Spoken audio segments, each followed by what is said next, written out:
அனைவருக்கும் வணக்கம். இதில் நாங்கள் சன்ஸ்க்ரீன் என்றால் என்ன, சன்ஸ்க்ரீனால் ஏற்படுற நன்மைகள், சன்ஸ்க்ரீனை தெரிவு செய்யும்போது எப்படி தெரிவு செய்யணும், அதை எப்படி பயன்படுத்துகிற முறை, இதுகள் தொடர்பாக நாங்கள் பார்க்க போகிறோம். ஏனென்றால் அநேகமான பிரச்சனை இப்போ வாருது என்று சொல்லிச்சுன்னா, பொருத்தமே இல்லாத ஒரு சன்ஸ்க்ரீனை பாவிக்கிறது, சன்ஸ்க்ரீனே பிழை, அது சன்ஸ்க்ரீன் பாவிக்கிறதால தான் ஸ்கின் டேமேஜ் ஆகுது என்று சொல்லிக்கொண்டு நிறைய பேர் தெரியுதுங்க. அதுக்கான ஒரு விழிப்புணர்வு வீடியோவாக தான் இதை செய்கிறேன். எனக்கு தெரிந்த அளவுக்கு நான் இதில் உங்களுக்கான விழிப்புணர்வை ஏற்படுத்துறதுக்கு கலைக்கிறதா இருக்கிறேன். அதில் பார்த்தீங்கன்னா முதலாவது பார்த்தீங்கன்னா சன்ஸ்க்ரீன் என்னென்னு சொல்லி சொன்னால், எல்லாத்துக்குமே ஒரு பாதுகாப்பு தேவை. நாங்கள் மலைக்கு போகல ஒரு குடையை பிடிக்கிறோம், வீட்டில் இருக்கிறோம்னு சொல்லி சொன்னால் வீட்டில் எங்களுக்கு பாதுகாப்பாக இருக்கிறதுக்கு ஒரு பாதுகாப்பான வீட்டில் தானே இருக்கிறோம், கூரை இல்லாத வீட்டில் இருக்கிற தானே. அதே மாதிரி தானே எங்களோட தோலுக்கு ஒரு பாதுகாப்பு வேணும். எதுலேருந்து? சூரிய ஒளியிலேருந்து ஒரு பாதுகாப்பு தேவை.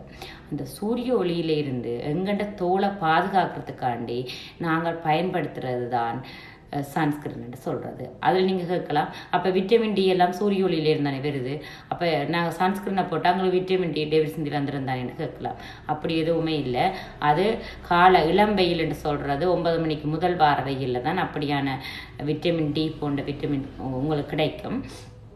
இது சூரிய கதிர்களில் இருந்தும் பாதகத்தை விளைவிக்கிற கதிர்களான UVA, UVB என்ற கதிர்களில் இருந்து எங்கள்கிட்ட தோலை பாதுகாக்கிறதுக்காண்டி உருவானது தான் இந்த சன்ஸ்கிரீன் சொல்கிறது.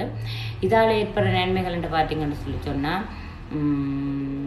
ஸ்கின்னை நாங்கள் ஹெல்த்தியாக வச்சுருக்கலாம். முகங்கள், கை கால்களை ஒரு ஆரோக்கியமான ஒரு தோலாக நாங்கள் வச்சுருக்கலாம்.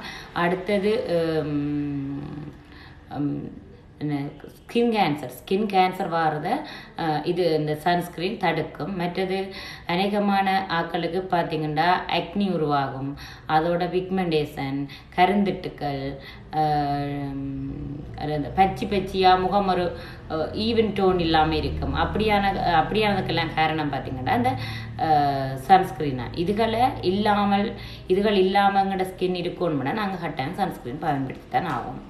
இந்த சன்ஸ்கிரீனை எப்படி தெரிவு செய்கிறேன்னு தெரியாமல் ஒரு வீடியோவில் நான் பார்த்தேன்னா, ஒரு டாக்டர் சொன்னவா இல்லை ஒரு பியூட்டிஷியன் சொன்னவா சன்ஸ்கிரீன் பயன்படுத்தணும்னு போய் எல்லாருமே மார்க்கெட்டில் இருக்கிற ஒரு சன்ஸ்கிரீன் எடுத்து பயன்படுத்த போய்கிட்டுருவீங்க. உண்மையாக அப்படி இல்லை. சன்ஸ்கிரீனை செலக்ட் பண்ணாவே அதுக்கு ஒரு இது வேணும். என்ன எங்களோட முகங்கள் என்ன டைப்பில் இருக்குது, என்ன எங்களோட தோல் என்ன டைப், ட்ரையா இல்லை நார்மலா இல்லை ஆயிலியா இல்லை சென்சிட்டிவான்னு சொல்லி எங்களோட ஸ்கின் பற்றி நாங்கள் தெரிஞ்சிருக்கணும். அதில் பார்த்தீங்கன்னா இப்போ எங்களுக்கு ஆயில் ஸ்கின்னாக இருந்தால் நாங்கள் ஜெல் பேஸோ வாட்டர் பேஸ் சன்ஸ்கிரீன் மட்டும்தான் யூஸ் பண்ணணும். நார்மல் ஸ்கின்னாக இருந்தால் எங்களுக்கு சிக்கல் இல்லை, அது ஓகே, எதெண்டாலும் யூஸ் பண்ணலாம். ரைஸ் ஸ்கின்னு பார்த்தீங்கன்னா க்ரீம் பேஸோ ஆயில் பேஸ் தான் யூஸ் பண்ணணும். அதோட சென்சிட்டிவ் பார்த்தீங்கன்னு சொல்லிச்சுன்னா அதுக்கு நீங்கள் கவனமாக பார்த்து வாசனை இல்லாத ஒரு சன்ஸ்கிரீனை வாங்கி அதை நீங்கள் பயன்படுத்தி கொள்ளணும். அதோட பார்த்தீங்கன்னா இந்த சன்ஸ்கிரீன் எப்படி தெரிவு செய்யணுன்றது இருக்குது. உங்களோட ஆயில் ஸ்கின் என்றால் என்ன, ட்ரை ஸ்கின் என்றால் என்ன, அதுக்கு என்னென்ன இதுகள் பயன்படுத்தணுன்றதை பார்த்துட்டேன். அதுக்கு அடுத்ததாக பார்த்தீங்கன்னா ஒரு சன்ஸ்கிரீனை எடுக்கும்போது ஆக குறைஞ்சது நீங்கள் SPF sun protection factor SPF 30 இருக்கிற மாதிரி பார்க்கணும். இப்போதொடக்கம் 50 இருந்தால் எங்கண்ட இலங்கையின் காலநிலைக்கு ஏற்றதுக்கு ஓகேயாக இருக்கும். அதில் பார்த்தீங்கன்னு சொல்லிச்சுன்னா 30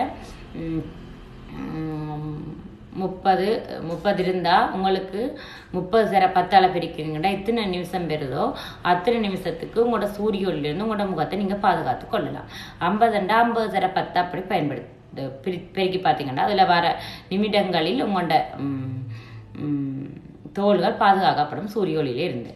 அதோட அடுத்ததாக பார்த்தீங்கன்னு சொல்லி சொன்னால் கீழே பார்த்தீங்கன்னு சொன்னால் B என்று போட்டு அங்கால 3+ இருக்கணும். இதோட அர்த்தம் என்னென்னு சொன்னால் UVA கதிர்களில் இருந்து உங்களோட ஸ்கின்னை பாதுகாக்கிறதுக்காண்டி அந்த ஃபேக்டரும் அதில் இருக்கான்னு சொல்லி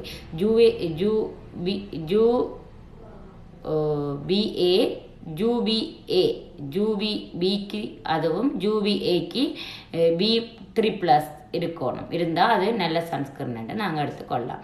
சரி, இப்போ சன்ஸ்கிரீன் வாங்கியாச்சு, சன்ஸ்கிரீன் நன்மை தெரிஞ்சாச்சு, சன்ஸ்கிரீன் என்னென்னு தெரிஞ்சாச்சு. ஓகே, இதை எப்படி பயன்படுத்தணும்னு சொல்லி பார்த்தோம்னு சொன்னால், நீங்கள் நல்லா க்ளீன் பண்ணிவிட்டு உங்களோட ஒரு நல்ல ஒரு ஃபேஸ் வாஷ் வச்சு உங்களோட முகத்தை க்ளீன் பண்ணிட்டீங்கன்னா ஒரு மாய்ஸ்சரைசர் உண்டு, ஈரப்பதம் தக்க வைத்துக்கிறதுக்காண்டி நீங்கள் ஒரு மாய்ஸ்சரைசர் ஒன்று பயன்படுத்துவீங்க.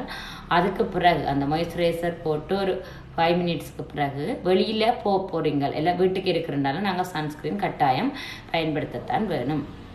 அது பார்த்தீங்கன்னா இப்போ 9 மணி தொடக்கம், இப்போ 9 மணிக்கு நீங்கள் வெளியில் போகிறீங்கன்னா 8:30க்கு நீங்கள் உங்களோட சன்ஸ்க்ரீன் அப்ளை பண்ணி கொள்ளுங்க. சன்ஸ்க்ரீனை சில பேர் மசாஜ் பண்ணுறீங்க, சன்ஸ்க்ரீன் ஒரு நாள் மசாஜ் பண்ணுறே இல்லை.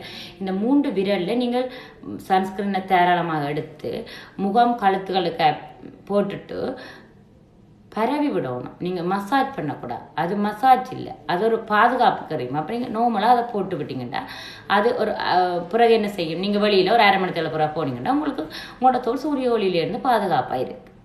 சரி, இப்படித்தான் சன்ஸ்க்ரீனை பயன்படுத்துறதொழிய பிறகு அதை ஏர்லி மார்னிங் போடுறது, பிறகு நைட் போடுறது அப்படியெல்லாம் இல்லை. இது பகல் கிரீம், பகலில் மட்டும்தான் இதை பயன்படுத்துகிறேன். 5-6 மணிக்கு நீங்கள் உங்களோட சன்ஸ்க்ரீனை ரிமூவ் பண்ணி கொள்ளலாம். இதை விட நீங்கள் பார்த்தீங்கன்னா ஏதாவது ட்ரீட்மெண்ட் எடுத்துட்டீங்க, தோல் சம்மந்தமான ட்ரீட்மெண்ட் எடுத்துட்டீங்கன்னு சொல்லி சொன்னால் நிச்சயமாக அதை பயன்படுத்தணும். இல்லாட்டி அது உங்களுக்கு அதுக்குரிய ஆன்சர் வராது. அதை விட அவங்க 6 மணி மட்டும் உங்களோட முகத்தில் சன்ஸ்க்ரீன் இருக்கணும். வேண்டாம், உங்களோட நேச்சுரல் பேரியர்ஸ் ரிமூவ் பண்ணப்பட்டும் நீங்கள் செய்கிற ட்ரீட்மெண்ட்டின் மூலம். அதால் அதை சன்லேருந்து பாதுகாப்பு படணும்னு சொன்னால் நீங்கள் 6 மணி மட்டும், பின்னேரம் மாலை 6 மணி மட்டும் நீங்கள் கட்டாயம் சன்ஸ்க்ரீனை பயன்படுத்தணும். ஏன்னு சொன்னால் நாங்கள் அந்த நேச்சுரலாக எங்களுக்கு இயற்கையாக இருக்கிற ஒரு தடை உண்டு, பேரியர்ஸ், அதை என்ன செய்யணும்னா அடுபட்டுரும் எங்களோட ட்ரீட்மெண்ட் மூலம். அப்போ நாங்கள் கட்டாயம் அதுக்கு நாங்கள் சன்ஸ்க்ரீன் பயன்படுத்தி தான் ஆகணும். பயன்படுத்தினா தான் அது நல்ல ரிசல்ட்ஸை பார்க்கலாம்.